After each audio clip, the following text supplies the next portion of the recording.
Je vous invite à vous asseoir.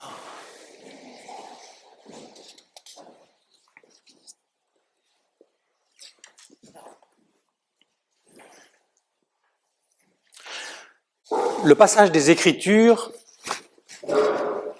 ça ira mieux comme ça. Le passage des Écritures que nous allons lire aujourd'hui, il va nous conduire au centre de l'histoire de l'Israël biblique. Il va nous conduire aussi au cœur de ce qui constitue la foi d'Israël, sa manière de comprendre qui est Dieu et quelle est sa relation avec Dieu. Et encore, il va nous amener au point de départ de ce que les 4 évangiles racontent à propos de Jésus, comme s'ils étaient partis du passage que nous allons lire pour déployer leur récit. Donc on est comme au noyau de la foi biblique et chrétienne, ou à sa base de lancement, ou à sa source vive, et c'est essentiel que nous allons pas à pas lire dans notre court passage. Je voudrais dès maintenant le reformuler ainsi. C'est en se faisant solidaires de nos captivités que le Dieu vivant nous en libère. C'est en se faisant solidaires de nos captivités que le Dieu vivant nous en libère. Alors ce passage, il se trouve dans le livre du prophète Ésaïe, puisque en ce moment nous parcourons le livre du prophète Ésaïe. On l'a déjà évoqué, c'est un livre qui rassemble en fait les propos de plusieurs prophètes, au moins 3, qui sont tous rangés sous ce nom, Ésaïe, qui était celui d'un prophète de la cour du tout petit royaume de Juda, environ 700 ans avant notre ère. Et à l'époque, 700 ans avant notre ère, l'empire assyrien au nord et l'empire égyptien au sud s'affrontent, et les toutes petites principautés qu'il y a entre les deux, elles se retrouvent écrabouillées, et notamment le royaume de Juda. Ils font les frais de cette espèce d'affrontement de superpuissance. Et le prophète Ésaïe, comme d'autres, il interprète les malheurs géopolitiques du petit royaume de Juda comme un effet de son infidélité à Dieu. Dieu entre en procès avec son peuple à cause de cette infidélité. Et les destructions dues à ces empires qui s'approchent de Jérusalem, la capitale du petit royaume, sont la conséquence de ces infidélités et de ce procès. C'est la trame des 39 premiers chapitres dans lesquels on a picoré ces derniers dimanches quelques textes. Et puis quelques décennies passent. Et quelques décennies plus tard, donc, plus à l'est, une puissance émerge, qui devient l'Empire babylonien. Et l'Empire babylonien connaît une expansion rapide, violente. Il remonte le croissant fertile, Babylone, l'Empire assyrien, l'Égypte, le long de la mer Méditerranée. Il remonte le croissant fertile, il engloutit au passage l'Empire assyrien et il redescend le long du croissant fertile vers l'Empire égyptien. Et sur sa route, il détruit tout ce qui lui résiste, et notamment le royaume de Juda et sa capitale, c'est-à-dire ce qui restait du peuple d'Israël. Plus précisément, l'Empire babylonien fait 3 choses. Il envahit la terre, c'est-à-dire la terre promise, la terre que Dieu avait promise à son peuple. Il détruit le temple de Jérusalem, c'est-à-dire l'endroit où on pouvait rencontrer Dieu, détruit. Et il destitue et il humilie le roi qui était une sorte de représentant, de lieutenant du grand roi majuscule qu'est Dieu.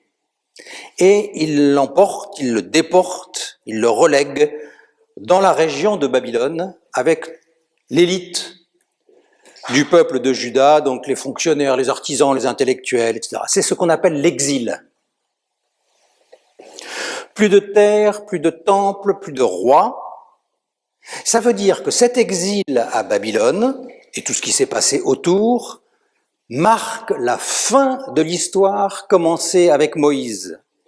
Avec Moïse, l'histoire d'Israël en tant que peuple a commencé sous la conduite de Dieu, et quelques siècles après, avec ces triples destructions, c'est la fin de cette histoire, c'est la fin de l'alliance entre Dieu et son peuple. On est à peu près 600 ans avant Jésus-Christ, c'est terminé. Or, ce qui est extraordinaire, c'est que le peuple d'Israël n'a pas disparu. Il a fait preuve d'une résilience stupéfiante. Il s'est en quelque sorte réinventé. Et historiquement, ce qui lui a permis de se réinventer, c'est que l'empire babylonien, celui qui a bouffé les autres, lui-même s'est fait attaquer et engloutir par un empire venu, par des forces en tout cas, puis un empire venu de l'Est, qui est l'empire perse, avec le roi Cyrus, qui a une expansion vers l'Ouest considérable. Et Cyrus est un empereur malin, c'est-à-dire qu'il a autorisé toutes les populations qu'il a prises sous sa domination à vivre selon leurs coutumes, selon leurs lois, selon leur religion, pourvu qu'elles respectent et qu'elles ne s'opposent pas à l'autorité centrale. Et donc Cyrus autorise les populations qui le veulent et qui avaient été déportées, exilées, à rentrer chez elles. Toute l'élite du peuple d'Israël qui restait dans le petit royaume de Juda, donc, avait été déportée. Qu'est-ce qu'ils vont faire ? Eh bien, il y en a une partie qui reste à Babylone, parce que ça fait 40 ans qu'ils sont là, ils ont fait souche. Et il y en a une autre partie de ce peuple de Juda qui décide de rentrer à Jérusalem. Et désormais, donc, le peuple judéen, qu'on va appeler ensuite le peuple juif, va résider en plusieurs pôles. Donc, il y a un pôle à Babylone, il y a un pôle en Palestine, autour de Jérusalem, de la Judée, et il y a un pôle en Égypte, c'est ce qu'on appelle la diaspora. Et c'est dans les dialogues entre ces différents pôles, comment est-ce qu'il faut qu'on comprenne notre histoire, comment est-ce qu'il faut qu'on comprenne qui est Dieu, comment est-ce qu'il faut qu'on mette par écrit les lois qu'il nous a données, c'est dans ces débats incessants entre ces trois pôles que cette réinvention du peuple d'Israël dont je parlais va s'opérer. Toute la deuxième partie du livre d'Ésaïe, à partir du chapitre 40, elle est contemporaine de cette réinvention du peuple d'Israël, cette réinvention d'après l'exil. Et on y trouve les échos de cet élan, de ces intuitions théologiques, de cet enthousiasme du retour vers Jérusalem. C'est ce que nous allons entendre maintenant, les 5 premiers versets du début de cette deuxième partie, qui sont comme une ouverture de cette deuxième partie du livre d'Ésaïe, comme un prologue. Consolez, consolez mon peuple, dit votre Dieu. Parlez au cœur de Jérusalem. Criez-lui que ses travaux forcés sont terminés, qu'elle a purgé sa peine, qu'elle a déjà reçu du Seigneur le double de ce qu'elle méritait pour toutes ses fautes. Une voix crie, dans le désert, frayez le chemin du Seigneur. Dans la plaine aride, aplanissez une route pour notre Dieu. Que toute vallée soit élevée, que toute montagne et toute colline soient abaissées, que les reliefs se changent en plaine et les escarpements en vallons. Alors, la gloire du Seigneur sera dévoilée et tous les êtres vivants ensemble la verront. C'est la bouche du Seigneur qui parle.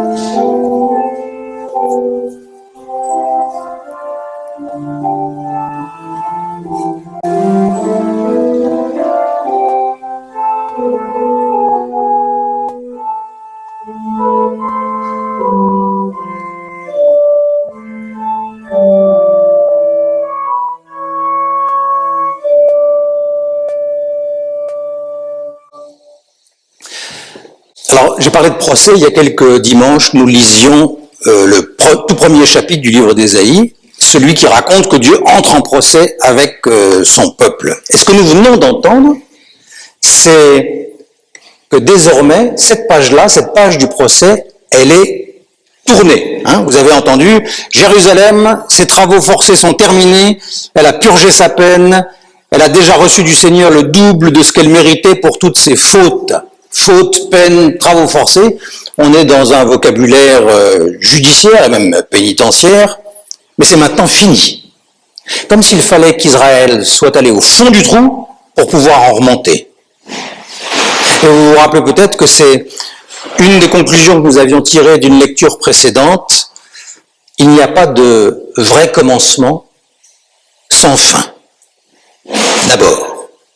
Alors maintenant est venu le temps de la consolation, du réconfort, et ce thème de la consolation, il revient plusieurs fois dans toute la deuxième partie du livre d'Ésaïe, comme une sorte de refrain. Dieu appelle à la consolation, et on dira même que Dieu console lui-même son peuple. On avait lu ça le premier dimanche où nous avions lu Ésaïe. Cette consolation, consoler mon peuple, cette consolation, elle s'accompagne d'une libération. Je vous relis 3 lignes. Dans le désert, frayez le chemin du Seigneur. Dans la plaine aride, aplanissez une route pour notre Dieu. Que toute vallée soit élevée, toute montagne et toute colline abaissée, que les reliefs se changent en plaine et les escarpements en vallons. Vous avez entendu, vous avez peut-être tendu un tout petit peu l'oreille à tel ou tel moment quand il est question de désert, ou quand il est question de plaine aride, ou quand il est question d'un chemin qui permet de passer comme si tous les obstacles étaient aplanis. Appelez le vocabulaire de la sortie d'Égypte, de ce qu'on appelle l'exode. Et en effet, ce sont les mêmes mots, les mêmes verbes qui sont employés ici, et pour raconter la sortie d'Égypte. Et là encore, ce thème de la libération, on va le retrouver très souvent dans la deuxième partie du livre d'Ésaïe. Il y a même tellement de parallèles entre la manière de parler du retour de l'exil, là où nous sommes, et de la sortie d'Égypte, bien longtemps avant. Il y a tellement de parallèles que les historiens du texte biblique, vous savez, ceux qui essayent de comprendre comment tout ça s'est élaboré petit à petit, comment ça s'est constitué au travers des siècles, les historiens du texte biblique, ils s'interrogent. Est-ce que le retour d'exil a été lu à la lumière des récits de l'Exode d'autrefois? Nos pères sont sortis d'Égypte, ce fut l'Exode, nous sortons de Babylone, et ce retour d'exil est un nouvel Exode. Mais peut-être que ça peut être l'inverse. Nous rentrons de l'exil à Babylone jusque dans la terre promise. Et du coup, nous relisons l'histoire de nos ancêtres comme une première sortie, comme une libération des travaux forcés imposés par l'Empire égyptien. En tout cas, que ce soit l'une ou l'autre hypothèse, ce qui est sûr, c'est que sur le plan théologique, religieux, Israël comprend sa naissance et sa renaissance, sa création et sa recréation comme une libération. Et ça, c'est la matrice de l'Ancien Testament. C'est pas le seul thème de l'Ancien Testament, mais c'est absolument central. C'est le motif de la sortie. C'est le motif du passage. On le retrouve partout. Par exemple, la fête centrale du peuple hébreu, et ensuite des chrétiens, c'est la Pâque. Et Pâques, qu'est-ce que ça veut dire? Ça veut dire passage. C'est ça qui est central dans l'Ancien Testament. Ou bien encore le mot hébreu, quand on parle du peuple hébreu. Le mot hébreu, ça désigne ceux qui traversent, ceux qui passent. Vous voyez, cette compréhension d'un passage, elle est centrale dans la manière qu'a le peuple d'Israël de se comprendre lui-même. Et ce passage est une libération, la libération d'une captivité, la libération d'un asservissement. Vous savez, on trouve dans l'Ancien Testament et dans le Nouveau aussi par la suite, des mots comme rédemption. Qu'est-ce que c'est la rédemption? C'est la libération d'un esclave par la somme qui lui permet d'être affranchi. Quand on dit que Dieu, que le peuple reçoit sa rédemption de Dieu, ça fait toujours référence à cette idée d'une sortie et d'une libération.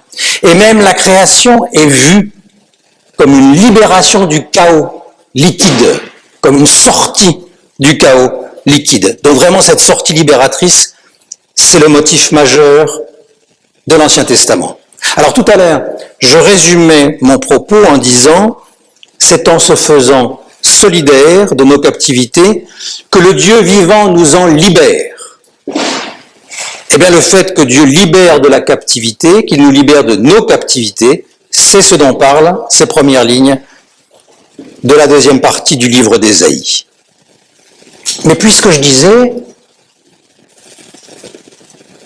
que c'est en se faisant solidaire que Dieu nous libère, où est-ce qu'elle est, cette solidarité de Dieu? Eh bien, si nous revenons un instant sur ces quelques lignes, nous allons y lire quelque chose d'étonnant. Une voix crie. Dans le désert, frayez le chemin du Seigneur. Dans la plaine aride, aplanissez une route pour notre Dieu. Que toute vallée soit élevée, que toute montagne soit abaissée, que les reliefs se changent en plaine et les escarpements en vallons. Désert, chemin, plaine aride, route. J'ai dit, c'est les mots qui sont habituellement utilisés pour parler du peuple hébreu qui sort d'Égypte, du peuple hébreu qui marche, du peuple hébreu qui traverse le désert. Mais ici, de qui s'agit-il? Dans le désert, frayez le chemin du Seigneur. Dans la plaine aride, aplanissez une route pour notre Dieu. Et donc, vous voyez ici, c'est Dieu qui emprunte ce chemin de libération. Pour y conduire son peuple, oui peut-être, mais d'abord pour lui-même. Frayez le chemin du Seigneur et aplanissez une route, non pas avec Dieu pour notre peuple, aplanissez une route pour notre Dieu. Qu'est-ce que ça veut dire? Ça veut dire que Dieu aurait besoin d'être libéré?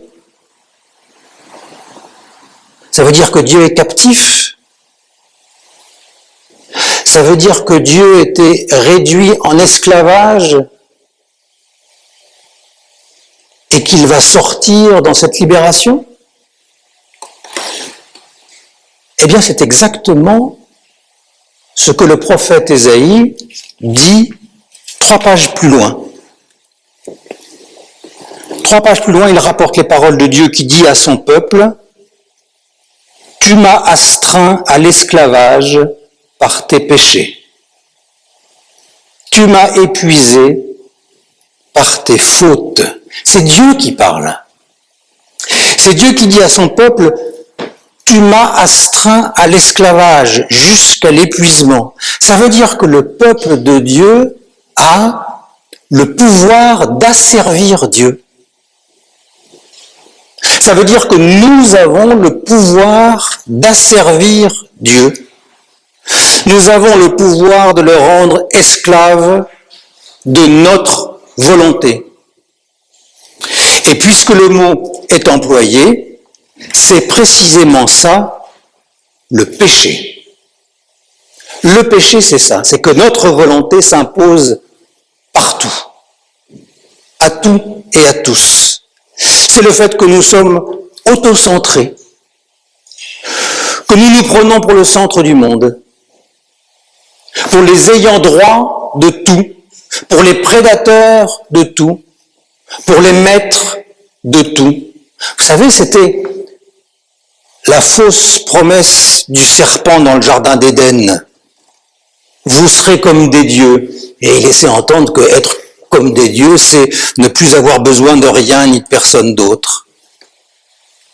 Ou encore, c'était la folie qui présidait à la construction de la tour de Babel. Construisons une tour qui atteigne le ciel et faisons-nous un nom. Le péché, c'est cette obsession d'être mon seul et unique maître, le seul et unique auteur de ma vie, la mesure de tout.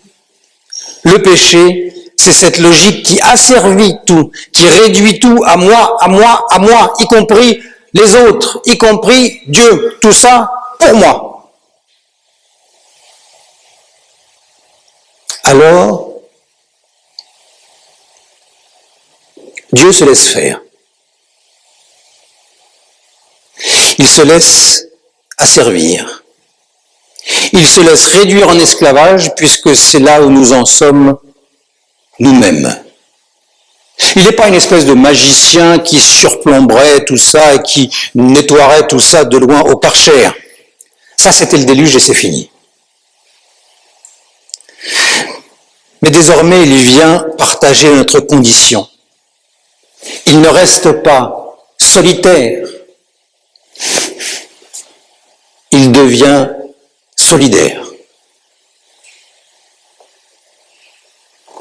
Et c'est pourquoi, ici, Ésaïe appelle à frayer un chemin pour Dieu, à aplanir une route de circulation, de libération pour Dieu.